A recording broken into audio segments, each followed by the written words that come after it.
보험개발원이 지난해 국산차와 수입차 간 사고를 처음으로 전수조사한 결과 잘못한 정도, 즉 과실 비율이 같아도 국산차 보험금 지출이 수입차보다 평균 3.3배 많았습니다. 국산차 과실이 작을수록 지출 비율은 오히려 더 커지는 것으로 조사됐습니다. 20%의 분담만, 책임 분담만 해도 이게 큰 보험금을 물어야 한단 말이에요.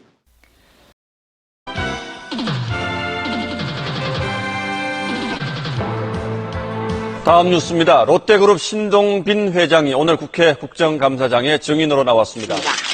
롯데가 돈만 버는 게 아니라 내가 돈과 함께 마음도 벌겠다는 생각을 가지고 정말 같이 상생 발전하고 반성해서 앞으로 좀 더 좋은 회사에 거듭나겠습니다. 자, 올해 국감에서 맹활약한 의원들 정수양 기자가 모아봤습니다.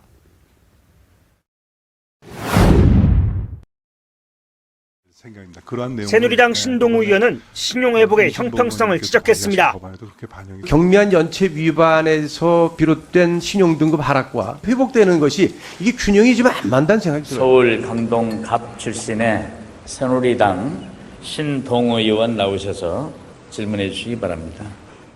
서울 강동갑 출신 새누리당의 신동우 의원입니다.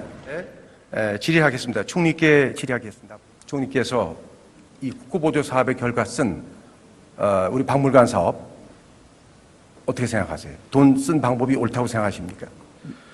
깜짝 놀랐습니다. 여러 가지 문제가 있다고 생각이 됩니다. 문제는 아까 총리께서 말씀하신 대로 이제 어떤 사업을 정부가 책임지고 어떤 사업을 자치단체가 할지를 정해야 됩니다. 저는 다음 개헌할 때 이거 헌법에 명시한다고 생각합니다. 경제부총리 나와주시기 바랍니다. 부총리님 지금 설명하고 또 총리께서 답변하는 거 들으셨죠? 예. 이 국고보조사의 문제점에 대해서 어떻게 견해를 갖고 계신지 네, 우리 의원님께서 좋은 지적을 해주셨다고 생각하겠습니다. 네, 다음은 우리 공기업에 대해서 좀 질문하겠습니다. 네. 지금 공공기관 개혁 문제가 우리 정부의 주요 과제죠. 네. 이렇게 우리가 악덕 재벌하듯이 말이죠. 공기업이 우월적 지위 이용해서 반경쟁적 불공정에 행하고 부총리께서 이번에 좀 정리해 주시기 바랍니다. 네. 다음에 미래창조과학부 장관이 좀 나와주시죠. 이 R&D 예산은 10년 동안 계속해서 9.5% 평균 이렇게 올라가서 10년 만에 2.3배가 됐습니다. 근데 통계를 보면 말이죠. 우리 R&D 사업의 성공률이 어떤 해는 94%, 어떤 해는 98%. 깜짝 놀랄 수준이에요. 연구개발하면 다 성공했다는 얘기 아닙니까? 그런데 또 이상한 것은 이 R&D 기술개발 성공해서 사업화한 비율 보면 20%밖에 안 됩니다. 기초과학이나 시간이 오래 걸리는 고난도 원천기술, 네.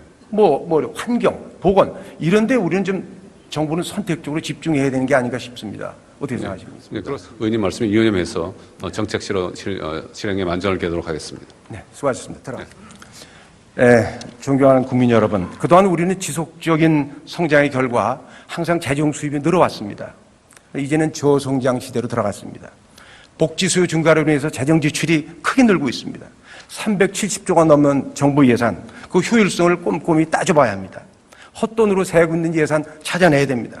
그러고 나서 세금을 올리는 문제를 논하는 것이 순서고 도리라고 생각합니다. 경청해 주셔서 감사합니다. 지금 신 의원님께서 추진하고 계신 이 입법안에는 어떤 내용이 지금 담겨 있을까요? 이제는 금융당국에 공시 안 하더라도 네네네. 딱 필요한 사항을 온라인으로 게재만 하면 되도록 이렇게 쉽게 만드는 법 개정이 사실 이번 핵심입니다. 똑똑한 소비자 리포트. 늘어나는 식품 알레르기. 당신은 안전합니까? 국내에서는 알레르기 성분이 제대로 표시돼 있지 않아도 크게 문제가 된 일이 없었습니다. 지난 국정감사에서도 이 문제가 거론됐습니다. 미국과 카나다의 식품 리콜 건수의 절반은 바로 식품 알레르기 이 규정을 준수 안 해서 일어나는 겁니다. 소비자보호원장께서는 이 내용을 혹시 알고 계십니까? 네, 알고 있습니다. 우리는 왜 이 리콜 제도가 없죠? 지금 법률 지금 미흡인 것 같습니다. 저희가 식품위생법에는 식품에 알레르기를 유발하는 성분이 포함되어 있을 경우에 이것을 표기하도록 되어 있습니다. 그런데 이것을 위반하더라도 문제는 리콜은 하지 않고 있습니다. 위반했더라도 유통은 된다. 이런 문제죠. 그럴 경우에 국민들은 식품 알레르기 위험에 그냥 노출할 수밖에 없는 상황입니다. 지금 서울에는 추가로 건설물 지을 땅이 없습니다. 일어날 수 있는 일은 재건축, 재개발입니다. 그런데 그동안에 얼마나 우리 재건축, 재개발이 활발히 오늘 과열 양상을 보였지 않습니까? 이 과열을 막고 또 개발이익을 일부 환수해서 공익의 목적에 돌리기 위해서 여러 가지 장치를 만들어 놨습니다. 근데 이런 장치들이 이제 상황이 바뀌었죠. 부동산 경기가 침체되고 보니까 이게 오히려 재건축, 재개발에 발목 잡기 걸림돌이 되고 있습니다. 이 상황을 인식하고 계십니까? 예, 그렇습니다. 이거를 좀 풀어야겠다는 생각 안 드세요? 예, 풀어야 된다고 보고 있습니다.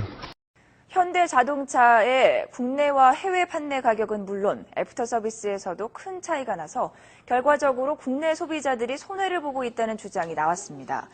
국회 정무위 공정거래위원회 국정감사에서 새누리당 신동우 의원은 현대차 에쿠스의 경우 국내 판매 가격이 미국보다 4천만 원 비싸고 애프터 서비스에서도 큰 차이가 난다고 지적했습니다. 신 의원은 이어 국내 점유율이 75%인 시장 지배적 사업자 현대차의 정책 때문에 국내 소비자들만 피해를 보고 있다고 주장했습니다. 겉으로 보는 가격 차는 별로 안 나지만 에어백 같은 그런 부품이나 AS 애프터 서비스 이런 AS에 있어서 큰 차이를 보여서 실질적으로는 국내 소비자가 외국 소비자에 비해서 비싸게 사고 있다. 즉 사실상 이중 가격을 쓰고 있다. 이렇게 파악이 됐습니다.